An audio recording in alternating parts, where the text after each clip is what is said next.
Michael Dickman is a senior lecturer at Cranfield School of Management. How important is it for companies to be aware of cultural differences? I think it's very important. And the reason is you want to avoid misunderstandings between, different cultures. These could be down to the way people speak and communicate. So if an English person says, it's not too bad, he or she might mean, this is excellent, this is brilliant. I, as a German or others, would understand, well, it's sort of mediocre, it's not very good, is it?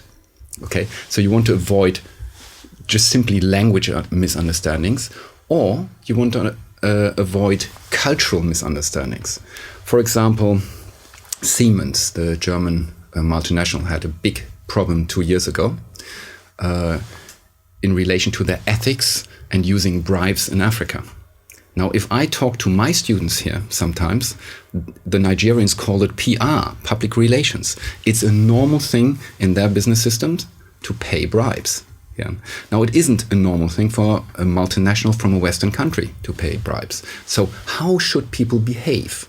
So cultural understanding and ethical behavior goes hand in hand.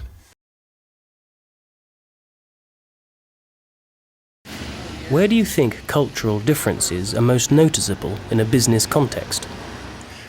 There are certain areas that are immediately noticeable in a business context. For example, how polite you are and how punctual you are.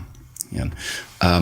People realize this and they actually start to assume bits and pieces about you. If you're not punctual, you might not be disciplined or something like that. So it's important to realize those.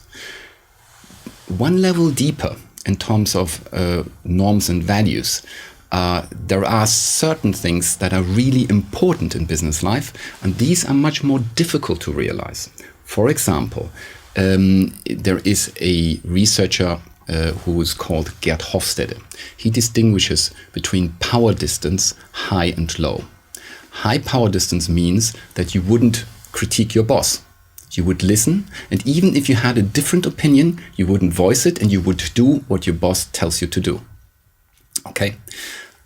If you're from a low power distance country, like Denmark, and you go to a high power distance country like Japan or Nigeria or South America, the countries all there have a high power distance, and you speak up against your boss, that is a big problem. Okay? It's not expected and the boss feels attacked. And reverse, okay, you go from, let's say, Venezuela to Denmark or Sweden or Holland or low power distance countries, and you don't say something when you object and you simply do it, and then things don't turn out all right, then you can't actually say, well, I wasn't in favor of it, I just did it because my boss said I should do it. No, you have to actually either voice it when the boss makes this sort of demand on you, or it's you agreed implicitly to your boss. So both moves can create problems.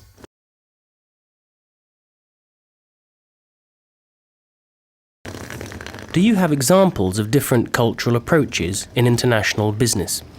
It's said there is a hamburger approach to performance management and to critiquing people.